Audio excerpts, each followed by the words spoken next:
Tiene 56 años, es el segundo cardenal de la historia de la Iglesia uruguaya y tiene un sueño, quiere ser santo.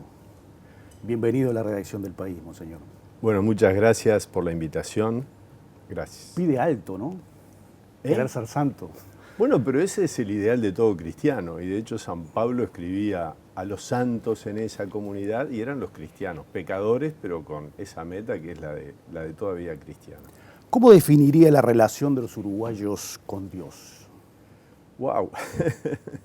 Bueno, por supuesto, en el mundo de los uruguayos hay muchas variaciones, ¿verdad? Porque sin duda que hay un grupo de gente con mucha fe y con mucho sentido de pertenencia a la Iglesia Católica.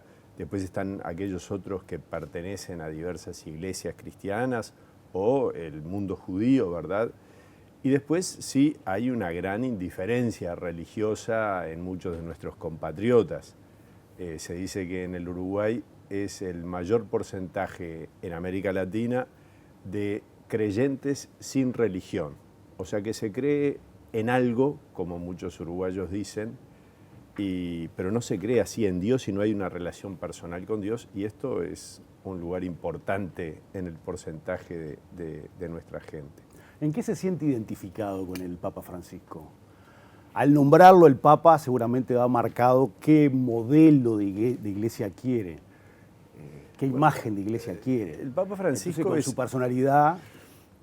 El Papa Francisco es un pastor, o sea, no es un hombre de oficina ni de biblioteca, sino que es alguien que está muy en contacto con la gente.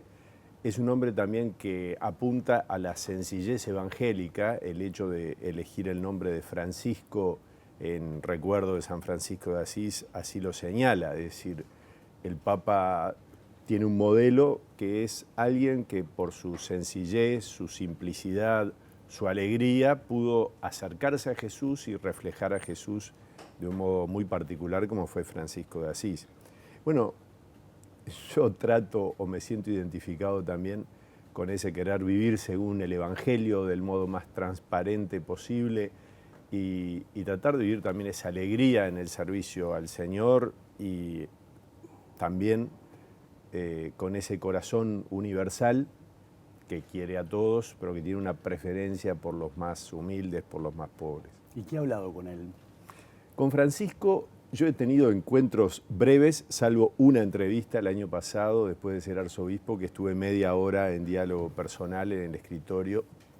Y allí, bueno, yo le planteé, me llevé anotado las cosas que le quería plantear, que eran sobre la marcha de nuestra iglesia, sobre las realidades que nosotros teníamos que enfrentar en el día a día, de nuestra particular situación como iglesia uruguaya. Claro, el Papa Francisco nos conoce mucho a nosotros, por cercanía, obviamente, Argentina-Uruguay, por cercanía también, él siendo jesuita, tuvo muchos compañeros uruguayos y tiene muchos amigos uruguayos.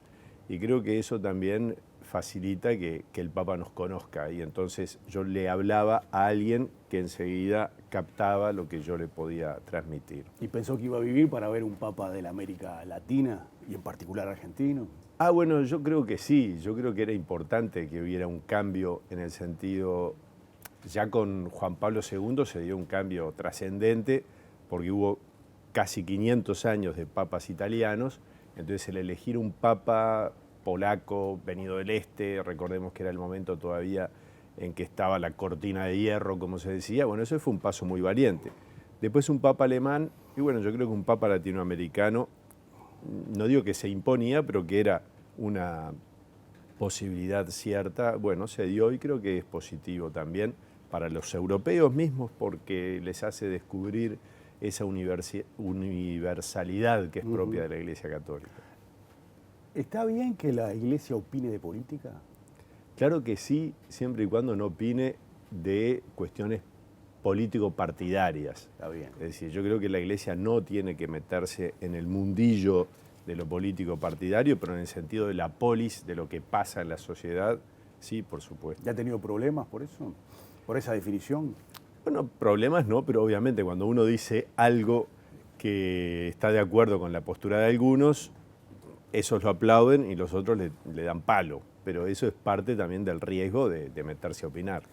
¿Cuál diría que es el principal enemigo de la Iglesia hoy? Quizá en el siglo pasado fue el marxismo. ¿Las sectas pueden ser ahora? ¿O un ateísmo más destructor?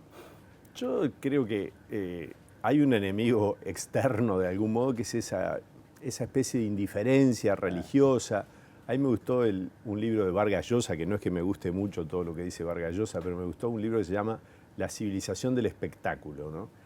Entonces él dice que como en el máximo, digamos, interés de la cultura de hoy está divertirse, la cultura del entretenimiento. Distraerse, ¿no? Distraerse. Entonces yo creo que esto impide, porque el hombre es mucho más que comer, vestirme y divertirme. El hombre tiene la profundidad de estar llamado, bueno, usted comenzaba hablando de la santidad, ¿verdad? Es decir, hay una llamada del hombre a cosas grandes. Y entonces cuando tapo las grandes preguntas con me divierto y ya está, creo que eso nos deja en la superficialidad, en la frivolidad. Pero después yo creo que el Papa Benedicto XVI, que fue un papa quizás poco comprendido, él llegó a hablar muy fuertemente también de que los enemigos hoy de la Iglesia están adentro, ¿no? Sí. Y bueno, ahí está ese drama que ha significado para la Iglesia el tema de la pedofilia. Y también, bueno, esos lobbies que de repente, quizás acá no los vivimos, pero quizás a niveles de Iglesia, digamos, Vaticano, etcétera, pueden haber existido o existen. Y yo creo que eso le ha hecho mucho daño a la Iglesia. Entonces, puede haber enemigos de fuera, pero también hay un enemigo de dentro del cual la Iglesia quiere purificarse. ¿Y la Iglesia tiene conciencia de esos enemigos? Enemigo en el sentido de que es como un amigo para rescatar, no un enemigo Sí. para liquidar, ¿no? Bueno, yo entiendo que sí, ¿verdad? Cuando el fin de semana de 1 de septiembre se encontró 6.000 jóvenes en la playa, ahí en Quibón, yo creo que es la Iglesia que sale a decirle a los jóvenes, miren, hay un horizonte amplio en la vida, el tema no es me divierto, me aburro, sino el tema es vivir con plenitud cada día, descubrir que la vida es bella, que vale la pena ser vivida cuando se la vive llena de sentido. Y en esto creo que bueno, que la Iglesia da su aporte contra esa civilización de me divierto y está todo bien. Y por otro lado, la interna, yo creo que bueno, que Benedicto I y el Papa Francisco después han puesto elementos claves para decir la Iglesia tiene que purificarse, tiene que sacudirse todas esas cosas que le han hecho mucho daño y que han hecho que mucha gente se apartara de ella también. ¿Siempre tuvo claro que iba a ser sacerdote? ¿O se imaginó formando una familia, teniendo hijos? No. Yo recién a los 19 años entré en la congregación salesiana para ser sacerdote y como niño, adolescente, pensaba en formar una familia, en una carrera, etc. Pero bueno, después que me hicieron la invitación, me quedó durante 2-3 años una pregunta resonando de por qué no sacerdote. Y bueno, y experimenté esa cuestión medio inefable que es esa llamada de Dios a dejar todo y seguirlo, un poco lo de Jesús a orillas del lago con los apóstoles, ven y sígueme. Y bueno, y ahí resolví dejar las cosas. ¿Y qué pasó entre medio? ¿Tuvo novia, monseñor? No, noviecillas de chiquilín, pero no... Ahora adolescente. Sí, pero no, novia, no. ¿Y tiene muchos amigos? ¿Conserva a los amigos de la infancia? ¿Cómo es hablar con ellos ahora, con un cardenal de la Iglesia? ¿Se sienten igual? ¿Usted lo ve distinto como antes? Yo es un regalo muy grande que Dios, la vida, como se dice, me ha dado, que es, tengo los amigos desde que somos chiquilines, compañeros del colegio, del San Juan Bautista, también amigos y amigas después de la época del preparatorio de Juan 23. Soy bastante amiguero. Y bueno, con mis compañeros del colegio de San Juan Bautista, ahora que tenemos 55, 56 años, hemos hecho este año el Camino de Santiago, un tramo del Camino de Santiago, esa famosa peregrinación que se hace hacia Santiago de Compostela. Fuimos 20, pasamos estupendamente bien y en una mezcla, digamos, de alegría, de fe, de bromas, de divertirnos en el mejor sentido y bueno, y de peregrinar, que es el sentido que tiene, ¿no? Ir hacia una meta, y en este caso la meta es, bueno, la Catedral de Santiago de Compostela, el encuentro con Jesús, que eso supone. Fue una experiencia hermosísima, tanto que los 20 que fuimos, bueno, nos sentimos con una fuerza muy grande después, ha tenido resonancias positivas en las familias de los otros, también en los otros compañeros que no pudieron ir, pero que de algún modo los vemos y les hemos comentado, y bueno, ya saldrá una segunda con más gente, esperemos.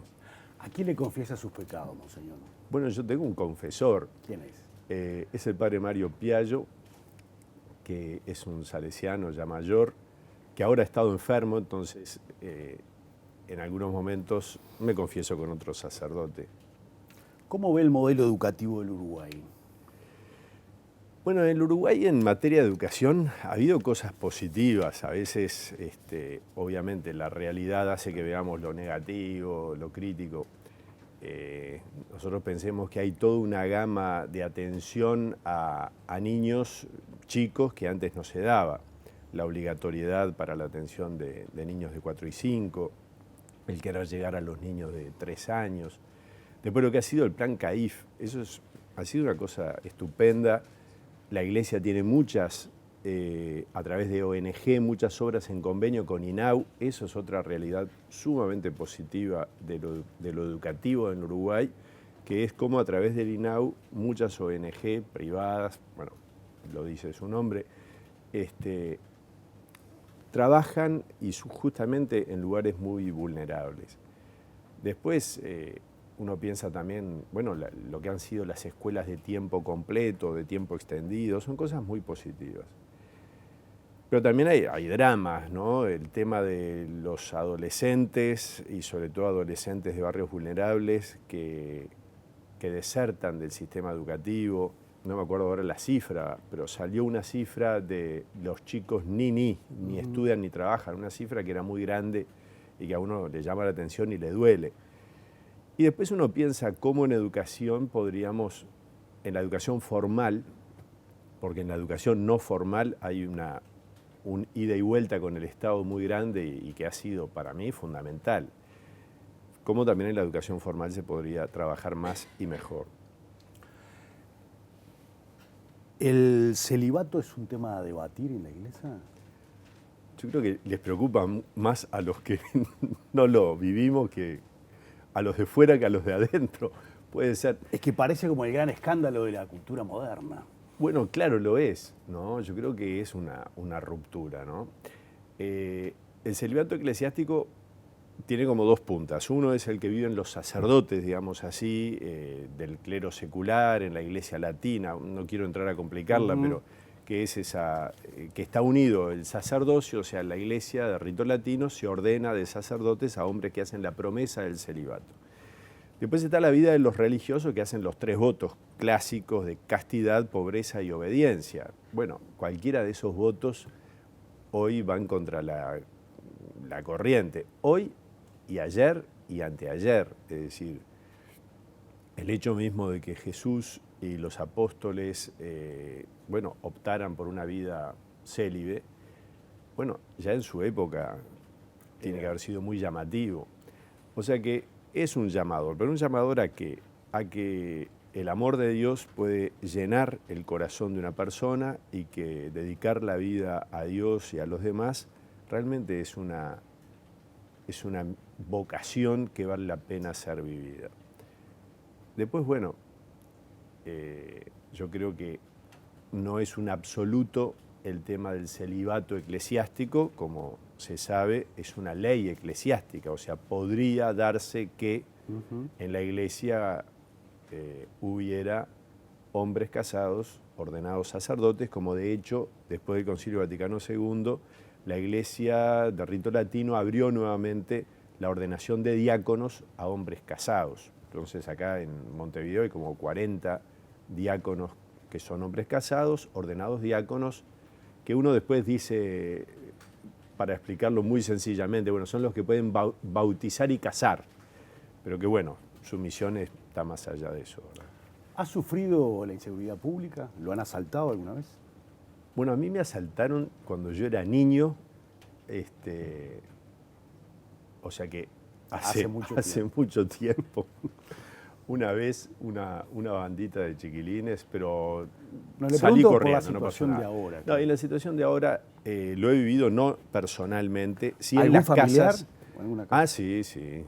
Mis sobrinos los han asaltado, sí, sí. Y después he sido cómo le director de un colegio donde yo creo que la mayoría de los chicos alguna vez los habían asaltado también, o sea que en eso... ¿Y cómo le habla a las víctimas del delito, monseñor?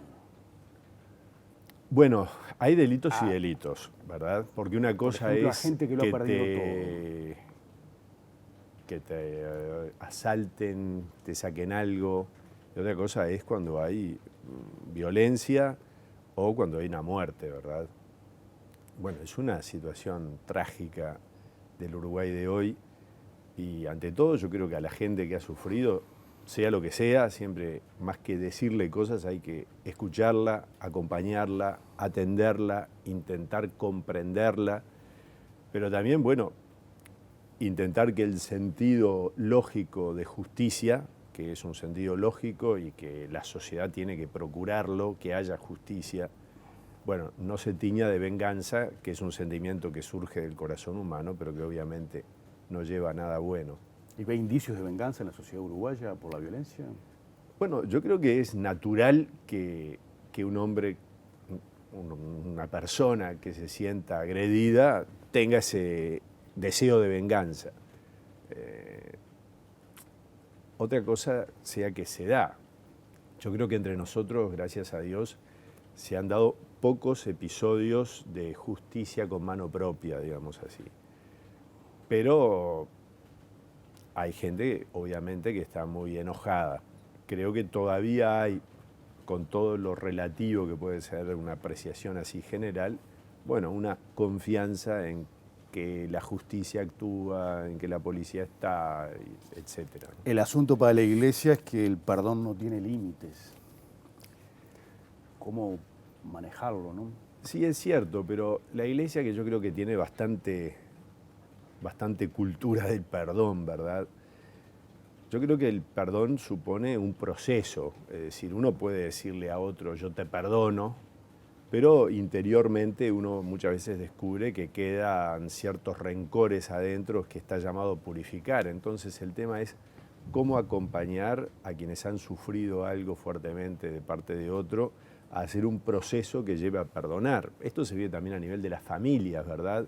Muchas veces uno tiene que ayudar a los chicos a que perdonen a sus padres o viceversa. Y entonces esto es un tema complejo y que bueno, que supone todo un camino de comprensión del otro, de reconocimiento de la parte buena que el otro puede tener y de tratar interiormente de perdonar. Y eso sin duda, como dice el dicho, que perdonar es divino, hay que pedirle ayuda a Dios para poderlo hacer cabalmente. ¿La Iglesia puede llegar a aceptar la unión civil de los homosexuales? Bueno, ese es un tema... Hace 15 años no se planteaba, ahora es como Sí. una ola. Obviamente que el matrimonio entre personas del mismo sexo, la Iglesia no lo acepta ni lo va a aceptar. Porque no hay reproducción. Porque el matrimonio cristiano supone la pareja, varón y mujer, la apertura a la vida. Bien. Otra cosa es un reconocimiento civil a parejas del mismo sexo. Hay un documento de la Iglesia, que tiene unos cuantos años, que dice que no. Yo entiendo, yo soy un hombre de iglesia, o sea, lo que entiendo sí, y es algo que cada nación, cada situación tiene que vivir atenta a la realidad concreta. A mí me parece que aquí la ley de unión civil que se había llegado para parejas del mismo sexo, que daba un reconocimiento legal a algunas situaciones, herencia, etcétera, y que al mismo tiempo no aceptaba la adopción, creo que era una solución de transacción, de las cuales el Uruguay y la Iglesia en el Uruguay conoce muchas, y que me parecía que era un camino aceptable. Para mí fue una lástima que después se siguiera adelante y se aceptara el matrimonio, con lo cual no estoy de acuerdo. ¿A la Iglesia le cuesta aceptar sus errores? Bueno, ¿a quién no? Pero la Iglesia los ha, es decir, oficialmente también Sí. los ha reconocido. Pensemos, Juan Pablo II en el año 2000 hizo una celebración, era el año jubilar, hizo una celebración pidiendo perdón por todos los pecados que la Iglesia había cometido en ese milenio, entre los cuales destacaba el hecho de haber usado la violencia en defensa de la verdad. Es decir, la Iglesia ha hecho varios reconocimientos. Con este tema trágico de la pedofilia, bueno, Juan Pablo, Benedicto varias veces, Francisco, han pedido perdón a las víctimas, han pedido un perdón, digamos, que brota del corazón más profundo, porque es una herida en el corazón de la Iglesia. O sea que la Iglesia muchas veces reconoce errores, pecados y ha pedido perdón por ello. ¿A qué santo le reza más? Bueno, por supuesto, bueno, a la Santísima Virgen, ni qué decir. Y tengo dos santos que son mis preferidos, o bueno, ahí le voy agregando alguno más, pero Don Bosco, porque soy salesiano y sin duda lo quiero muchísimo. Santa Teresita del Niño Jesús, es una santa a la que quiero mucho, una carmelita, murió con 24 años. Y Santo Domingo Savio, otro santo de la familia salesiana que tenía 15 años cuando murió y al que quiero mucho. ¿Y qué les pide, monseñor? Bueno, yo soy muy pedigüeño, así que les pido distintas cosas, pero sobre todo el hecho de sabiduría para la misión que el Señor me encomendó a través del Papa Francisco. Les pido el hecho de que intercedan por, y entonces siempre tengo una lista de gente por la cual que me piden, rece por mí porque tal cosa, rece por mí por tal otra. Y bueno, entonces le pido a Dios, por intercesión de los santos, por esta persona, por aquella otra, por la que hoy cumple años, por aquel que está enfermo. Pido mucho. Muchas gracias por su visita. Gracias a usted. Gracias. Que Dios lo bendiga.